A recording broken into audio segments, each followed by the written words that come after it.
कुछ important questions. Psychology के एक दाएं हाथ के बल्लेबाज के दाएं हाथ से चोट लग जाती है और वह बाएं हाथ से खेलने की कोशिश करता है। दाएं हाथ से सीखे गए कौशल के कारण उसके लिए बाएं हाथ से खेलना सुविधापूर्ण होता है। ये किस प्रकार का अधिगम स्थानांतरण है?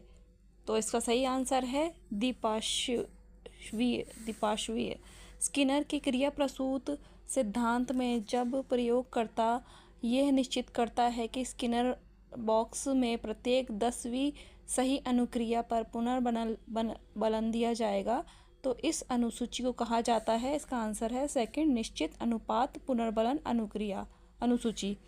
पावलर के अधिगम के शास्त्रीय अनुबंधन सिद्धांत के अनुसार जब किसी उद्दीपक के लिए अनुबंधित अनुक्रिया प्राप्त कर ली जाती है तो अन्य समान उद्दीपक भी उसी अनुक्रिया को प्राप्त कर सकते हैं। ये कहलाता है, इसका सही आंसर है उद्दीपक सामान्यीकरण।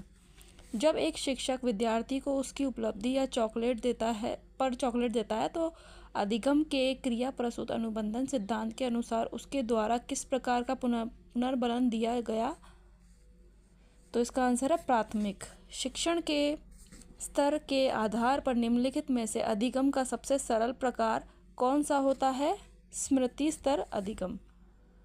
पियाजे के विकास सिद्धांत की इस अवस्था विद्यार्थी भौतिक वास्तविकता के बिना न केवल संप्रति को समझते हैं अपितु वे संभावनाओं और असंभावनाओं के विषय में गहन चिंतन में भी सम्मिलित होते हैं। वह अवस्था है, इसका आंसर है फोर्थ, औपचारिक क्रियात्मक।